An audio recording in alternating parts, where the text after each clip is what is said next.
അപ്പോൾ എന്നോട് ഒരു തുണി ചോദിച്ചു. ഒരു ബോഡി ഇവിടെ ഉണ്ട്, ഒരു ലേഡിയുടെ ബോഡിയാണ്. അപ്പോൾ ഒരു തുണി തരാമോ മുടി ഇടാമെന്ന് ചോദിച്ചു. അപ്പോൾ അങ്ങനെയാണ് ഞാൻ അറിയുന്നത്. ഇല്ല, ആ സമയത്ത് ഞാൻ വന്നിട്ടില്ല.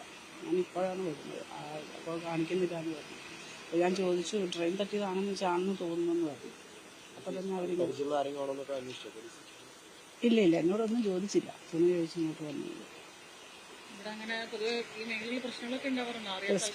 പ്രശ്നം ഇതുവരെ ഞാൻ കേട്ടിട്ടില്ല. പക്ഷെ ആൾക്കാർ ഇവിടെ കൂടിയിരിക്കും, അവിടെ എപ്പോഴും ഒക്കെ ആൾക്കാരൊക്കെ വന്നിരിക്കുകയൊക്കെ ചെയ്യുന്നൊരു. പക്ഷെ വെളിച്ചവും കാര്യങ്ങളൊക്കെ ഉള്ള എപ്പോഴും ആൾക്കാരെ അങ്ങോട്ടും ഇങ്ങോട്ട് ട്രാക്ക് കടന്ന് ക്രോസ് പോകുന്നത് എപ്പോഴും. അത് നൈറ്റിലാണെങ്കിൽ നമുക്ക് പേടിക്കാനൊന്നുമില്ല, എപ്പോഴും വെളിച്ചവും ആൾക്കാരും ഉള്ളത് കൊണ്ട് അങ്ങനെ ഒരു സ്ഥലമാണ്. ഇവിടെ പാലത്തിന്റെ അടിയിലേക്ക് വെളിച്ചമുണ്ടോന്ന് എനിക്കറിയില്ല. ഇവിടെ രക്ഷ ഇവിടെയാണ്. അപ്പോൾ അവിടുത്തെ സ്റ്റുഡൻസ് നമ്മുടെ അടുത്ത് ഹോസ്റ്റലിലുണ്ട്. അവരെപ്പോഴും ഈ ട്രാക്ക് ക്രോസ് ചെയ്തിട്ട് രാത്രിയിൽ നൈറ്റ് ക്ലാസ് അവർക്ക് ഉണ്ടാവും, ക്ലാസ് ചിലപ്പോൾ. അപ്പോൾ അവിടെ ഇരുന്ന് പഠിക്കുന്ന കുട്ടികളൊക്കെ നൈറ്റിലാണ് ഇതിലൂടെ കടന്നു പോകുന്നത്. ഒരു പ്രശ്നം ഞാൻ ഇതുവരെ കേട്ടിട്ടില്ല. അപ്പോൾ എന്നോട് ഒരു തുണി ചോദിച്ചു. ഒരു ബോഡി ഇവിടെ ഉണ്ട്, ഒരു ലേഡിയുടെ ബോഡിയാണ്. അപ്പോൾ ഒരു തുണി തരാമോ മുടി ഇടാമെന്ന് ചോദിച്ചു. അപ്പോൾ അങ്ങനെയാണ് ഞാൻ അറിയുന്നത്. ഇല്ല, ആ സമയത്ത് ഞാൻ വന്നിട്ടില്ല. ഞാൻ ഇപ്പോഴാണ് വരുന്നത്. അപ്പോൾ കാണിക്കുന്നില്ലാന്ന് പറഞ്ഞു. അപ്പോൾ ഞാൻ ചോദിച്ചു, ട്രെയിൻ തട്ടിയതാണെന്ന് വെച്ചാണെന്ന് തോന്നുന്നെന്ന് പറഞ്ഞു.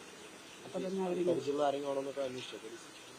ഇല്ല എന്നോടൊന്നും ചോദിച്ചില്ല. തുണി ചോദിച്ചു ഇങ്ങോട്ട് വന്നത്. പ്രശ്നം ഇതുവരെ ഞാൻ കേട്ടിട്ടില്ല. പക്ഷെ ആൾക്കാർ ഇവിടെ കൂടിയിരിക്കും, അവിടെ എപ്പോഴും ഒക്കെ ആൾക്കാരൊക്കെ വന്നിരിക്കുകയൊക്കെ ചെയ്യുന്നൊരു.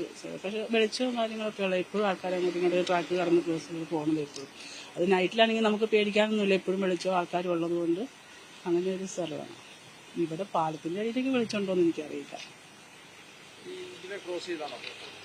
ഇവിടെ രക്ഷ ഇവിടെയാണ്. അപ്പോൾ അവിടുത്തെ സ്റ്റുഡൻസ് നമ്മുടെ അടുത്ത് ഹോസ്റ്റലിലുണ്ട്. അവരെപ്പോഴും ഈ ട്രാക്ക് ക്രോസ് ചെയ്തിട്ട് രാത്രിയിൽ നൈറ്റ് ക്ലാസ് അവർക്ക് ഉണ്ടാവും, ക്ലാസ് ചിലപ്പോൾ. അപ്പോൾ അവിടെ ഇരുന്ന് പഠിക്കുന്ന കുട്ടികളൊക്കെ നൈറ്റിലാണ് ഇതിലൂടെ കടന്നു പോകുന്നത്. ഒരു പ്രശ്നം ഞാൻ ഇതുവരെ കേട്ടിട്ടില്ല. അപ്പോൾ എന്നോട് ഒരു തുണി ചോദിച്ചു. ഒരു ബോഡി ഇവിടെ ഉണ്ട്, ഒരു ലേഡിയുടെ ബോഡിയാണ്. അപ്പോൾ ഒരു തുണി തരാമോ മുടി ഇടാമെന്ന് ചോദിച്ചു. അപ്പോൾ അങ്ങനെയാണ് ഞാൻ അറിയുന്നത്. ഇല്ല, ആ സമയത്ത് ഞാൻ വന്നിട്ടില്ല. ഞാൻ ഇപ്പോഴാണ് വരുന്നത്. അപ്പോൾ കാണിക്കുന്നില്ലാന്ന് പറഞ്ഞു. അപ്പോൾ ഞാൻ ചോദിച്ചു, ട്രെയിൻ തട്ടിയതാണെന്ന് വെച്ചാണെന്ന് തോന്നുന്നെന്ന് പറഞ്ഞു. അപ്പോൾ തന്നെ അവർ ഇല്ല എന്നോടൊന്നും ചോദിച്ചില്ല. തുണി ചോദിച്ചു ഇങ്ങോട്ട് വന്നത്. പ്രശ്നം ഇതുവരെ ഞാൻ കേട്ടിട്ടില്ല. പക്ഷെ ആൾക്കാർ ഇവിടെ കൂടിയിരിക്കും, അവിടെ എപ്പോഴും ഒക്കെ ആൾക്കാരൊക്കെ വന്നിരിക്കുകയൊക്കെ ചെയ്യുന്നൊരു. പക്ഷെ വെളിച്ചവും കാര്യങ്ങളൊക്കെ ഉള്ള എപ്പോഴും ആൾക്കാരെ അങ്ങോട്ടും ഇങ്ങോട്ട് ട്രാക്ക് കടന്ന് ക്രോസ് പോകുന്നത് എപ്പോഴും. അത് നൈറ്റിലാണെങ്കിൽ നമുക്ക് പേടിക്കാനൊന്നുമില്ല, എപ്പോഴും വെളിച്ചവും ആൾക്കാരും ഉള്ളത് കൊണ്ട് അങ്ങനെ ഒരു സ്ഥലമാണ്.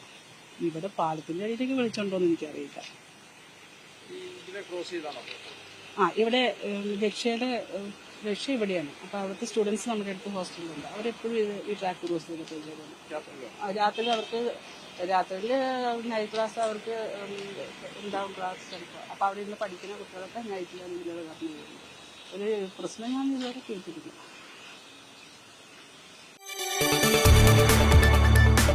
കൂടുതൽ വാർത്തകൾക്ക് News 18 Keralam YouTube channel subscribe ചെയ്യുക.